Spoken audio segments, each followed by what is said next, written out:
Esa ha sido una experiencia muy bonita para mí. Yo me siento muy contenta, muy agradecida con todos mis familiares que me ayudaron, hicieron posible esta fiesta.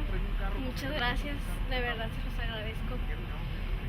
Es un día muy especial y me siento muy emocionada, estoy muy contenta. Estoy nerviosa porque no sé si me voy a equivocar en el vals. Tengo miedo, pero sé que todo va a salir bien.